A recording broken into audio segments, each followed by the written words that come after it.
Respiratory pigment, श्वसन वर्णक। श्वसन वर्णक मतलब श्वसन में जो सहायता करता है उसे हम लोग श्वसन वर्णक कह रहे हैं। तो हमारे शरीर में जो श्वसन वर्णक है, जो श्वसन करने में सहायता करता है, वो रक्त में जो पाया जाता है उसे हम लोग कहते हैं हीमोग्लोबिन। हीमोग्लोबिन ये हमारे शरीर में कहाँ पाया जाता है? हमारे रक्त के आरबीसी में। रक्त के आरबीसी में क्या होता है? हीमोग्लोबिन होता है। हीमोग्लोबिन शॉर्ट में हम लोग HB कहते हैं। ये हीमोग्लोबिन जो है ये दो शब्द से मिलकर बना है, ध्यान देंगे, हेम प्लस ग्लोबिन।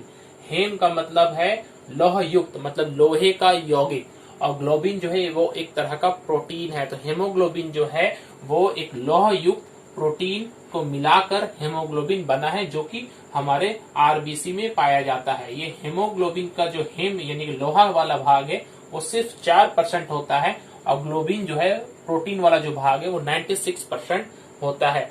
इसका कार्य क्या है?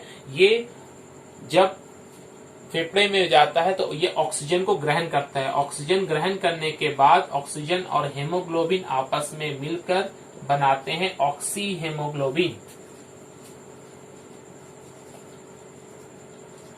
ये ऑक्सी हेमोग्लोबिन रक्त में बहकर कोशिकाओं तक पहुंचता है, और कोशिकाओं में पहुंचने के बाद ये विघटित हो जाता है। विघटित होने के बाद ये हेमोग्लोबिन वापस हेमोग्लोबिन बन जाता है, और ऑक्सी जो इसका ऑक्सीजन वाला भाग है वो किसको दे देता है? वो कोशिकाओं को दे देता है, और फिर वहां से वापस कार्बन डाइऑक्साइड को ग्रहण करके फिर कार्बन डाइऑक्साइड के साथ हेमोग्लोबिन मिलता है, और कार्बोक्सी हेमोग्लोबिन बनता है। वापस वो हमारे फेफड़ों तक आता है और वो बाहर निकल जाता है। तो हम देख रहे हैं कि हमारे श्वसन में जो ऑक्सीजन और कार्बन डाइऑक्साइड जो आदान प्रदान होता है ये हमारे रक्त में उपस्थित हेमोग्लोबिन के कारण ही होता है।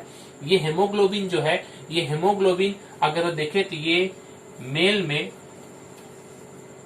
14 ग्राम पर डेसीलीटर होनी चाहिए, और फीमेल में, एक स्वस्थ फीमेल में लगभग 13 ग्राम पर डेसीलीटर तक होनी चाहिए। मैक्सिमम लिमिट्स है।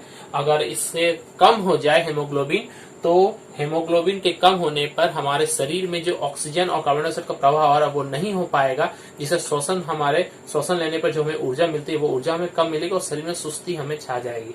तो ये हेमोग्लोबिन जो कम होता है इससे एक रोग होता है जिसे हम एनीमिया कहते हैं। एनीमिया रोग जो है ये हेमोग्लोबिन की कमी के कारण होता है।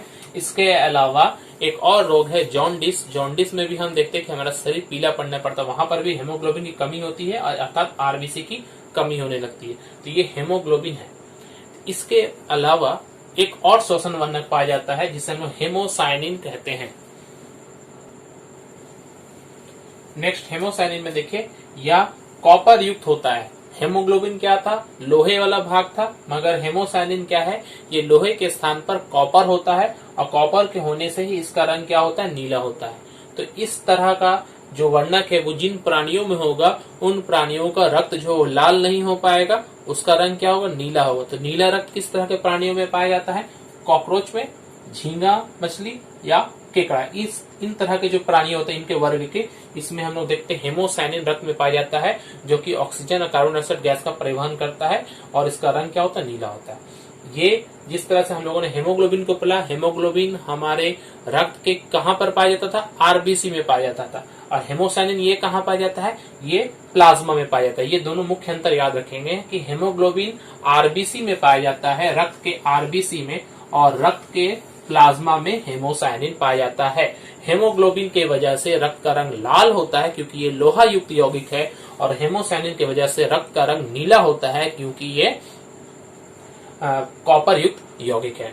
इसके अलावा हेमोग्लोबिन जितने भी हम लोग मैमल्स जानते हैं, स्तनपायी जंतु जैसे मनुष्य, कुत्ता, ये केकड़ा, इन सब प्राणियों, केकड़ा नहीं, कॉकरोच, ये जो है कॉकरोच, झींगा, केकड़ा, ये इसमें हेमोसाइनिन पाया जाता है। ये नीला रंग का होता है और ये लाल रंग का होता है। Antigen and antibodies. Antigen and antibodies, ये दो नाम जो हम सुन रहे हैं ये क्या है? एंटीजन को अगर हम सरल भाषा में समझें तो ये बाह्य पदार्थ है। बाह्य पदार्थ क्या हो सकती है? ये किसी भी तरह का कोई जीवाणु, वायरस, बैक्टीरिया कुछ भी हो सकता है, जो असल में प्रोटीन से बने होते हैं। ये बाह्य पदार्थ हैं जिससे शरीर में एंटीबॉडीज उत्पन्न होती है। मतलब जब कभी कोई बाह्य पदार्थ जो हमारे शरीर में आता है उसे हम एंटीजन कहते हैं, और इसके प्रभाव से हमारा जो शरीर होता है वो उससे निपटने के लिए जो अपनी तैयारी करता है उसे क्या बनता है? एंटीबॉडीज बनता है। मतलब एंटीजन का विरोध में जो खड़ा होगा वो क्या होगा, एंटीबॉडीज होगा। ये हमारे शरीर में बनते हैं और एंटीजन बाहर से आते हैं। तो एंटीजन जो है ये बाह्य पदार्थ है जिस शरीर में एंटीबॉडीज उत्पन्न होती है। ये असल में कुछ नहीं, ये प्रोटीन्स है। जैसे कि वायरस के ऊपर, जैसे कि अभी हम लोग कोरोना वायरस में जान रहे हैं, कोरोना वायरस के बाहर में प्रोटीन का जो क्षेत्र पाया जाता है, ये प्रोटीन का जो लेयर है वो ही एक तरह का एंटीजन है। ये हमारे शरीर के आरबीसी में पाई जाती है। जब हमारे शरीर इन्फेक्ट होगा तो ये आरबीसी में ये पाया जाएगा। एंटीबॉडीज ये क्या है, ये असल में इस एंटीजन से सुरक्षा करने के लिए हमारा रक्त उत्पन्न करता है। तो ये सुरक्षात्मक प्रोटीन है, दोनों प्रोटीन है। ये कह सकते हैं रोग उत्पन्न करने के लिए, और ये हम कह सकते हैं उससे बचने के लिए, जो एंटीजन के प्रभाव से उत्पन्न होता है। या WBC में पाया जाता है। हम जानते हैं कि WBC हमारे रोगों से रक्षा करता है। तो WBC का ही एक अंश क्या है, एंटीबॉडीज बनाता है। ये WBC जो इम्यूनिटी सिस्टम को हमारा बढ़ाता है। तो जब हमारे शरीर में एंटीबॉडीज अधिक होंगे तो हमारा इम्यूनिटी भी अधिक होगा। अब इन एंटीजन और एंटीबॉडीज ये किसी के रक्त में पाए जाते हैं एंटीजेंस, किसी के रक्त में नहीं पाए जाते। तो इस आधार पर 1901 में एक वैज्ञानिक थे कार्ल लैंडस्टेनर, उन्होंने एंटीजेंस और एंटीबॉडीज के आधार पर हमारे शरीर के रक्त को मुख्य रूप से 4 भागों में बांटा, जिसे हम ABO सिस्टम कहते हैं।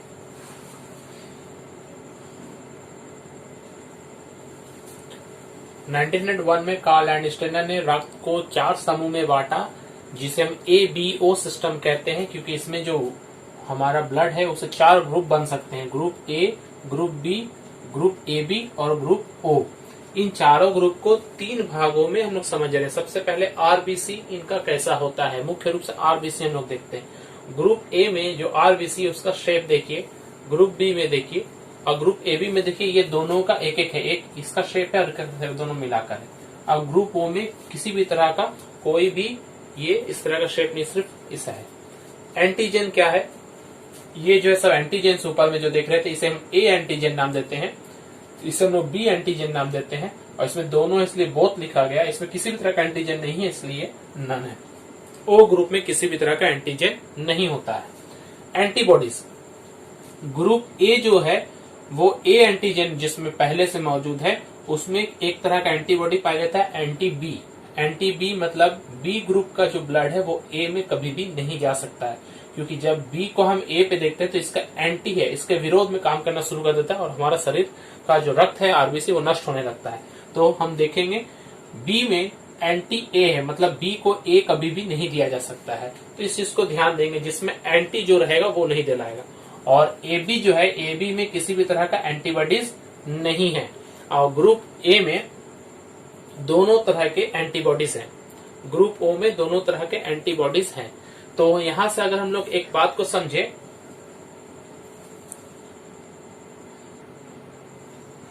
यहाँ एक चीज को समझेंगे कि एंटीबॉडीज जिसमें नहीं होती हैं नन, वो किसी से भी ब्लड ले सकता है। एंटीबॉडीज बाहर से ब्लड लेने से हमें रोकता है, वो दूसरा ग्रुप को नहीं लेने देगा। तो ग्रुप AB में जो है वो किसी भी तरह का एंटीबॉडीज नहीं है, तो ये खुद का तो ब्लड ले ही सकता है, इसके अलावा बाकी तीनों ग्रुप से भी ले सकता है। और जिसमें एंटीबॉडीज दोनों पाई जाती हैं वो क्या करता है, वो सबको ब्लड दे सकता है मगर किसी से ब्लड ले ही नहीं सकता, क्योंकि इसमें एंटीजन की जो मात्रा है वो 0, एंटीजन जिसमें 0 होगा वो सबको दे सकेगा, मगर क्योंकि एंटीजन 0 है, इसमें कुछ नहीं है, तो A वाले पर भी कोई नुकसान नहीं है, B को भी नुकसान नहीं है, C को भी, AB को भी नुकसान नहीं है।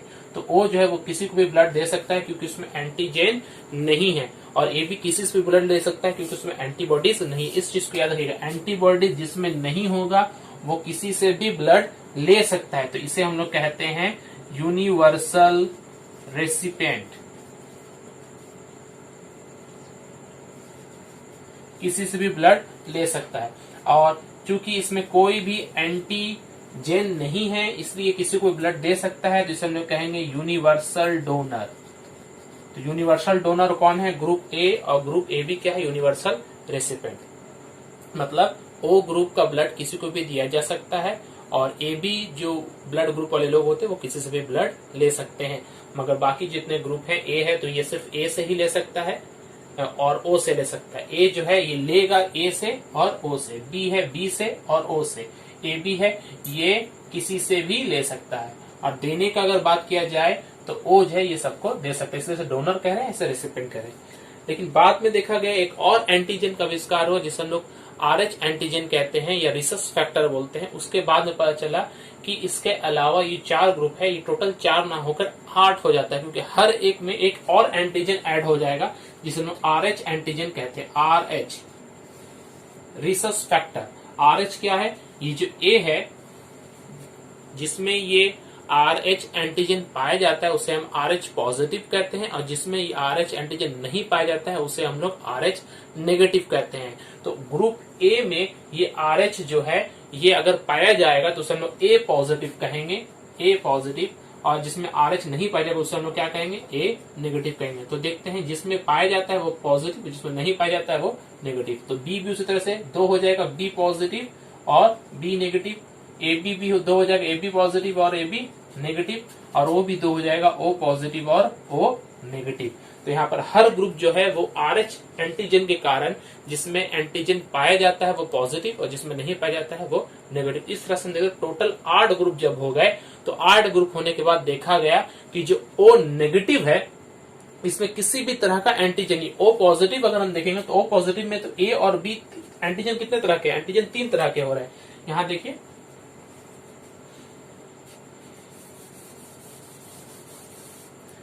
एंटीजेन्स जो है वो कुल मिलाकर 3 हो गए, ए एंटीजन, बी एंटीजन और एक हम लोगों ने देखा RH एंटीजन। तो O नेगेटिव जो ग्रुप है उसमें A भी नहीं है, B भी नहीं है और RH भी नहीं है। तो इस तरह का जो जिसमें कोई भी एंटीजन नहीं पाया जाता वो सबको ब्लड दे सकता है, इसलिए उसे हम लोग यूनिवर्सल डोनर कहेंगे। तो हम लोग अब अपना डेफिनेशन को चेंज कर लेंगे, O पॉजिटिव के स्थान पर हम लोग O नेगेटिव को कहेंगे कि O नेगेटिव जो है चूंकि इसमें किसी भी तरह के एंटीजन नहीं पाई जाती, इसलिए यूनिवर्सल डोनर जो है वो सबको जो ब्लड दे सकता है वो कौन है? O negative. O पॉजिटिव सारे प्लस को दे सकता है मगर नेगेटिव वाले को नहीं दे सकता है, लेकिन O नेगेटिव प्लस को भी दे सकता है और नेगेटिव वाले को भी दे सकता है। ठीक उसी प्रकार से A, B और RH ये तीनों एंटीजन जो है ये AB में तीनों के तीनों पाए जाते हैं। जैसे पहले हम लोगों ने देखा AB पॉजिटिव जो होता है उसमें ये दोनों पाए जाते हैं, और AB और RH ये AB नेगेटिव जो है ये क्या हो जाएगा? यूनिवर्सल रेसिपेंट हो जाएगा। इसमें सब तरह के एंटीजन या एंटीबॉडीज कहें तो ये एंटीबॉडीज कोई भी इसमें नहीं पाया जाएगा। तो AB नेगेटिव जो है, AB नेगेटिव ये यूनिवर्सल रेसिपेंट है, सबसे ब्लड ले सकता है। तो अब नेगेटिव और पॉजिटिव के अलावा टोटल 8 ग्रुप हो गया ब्लड का।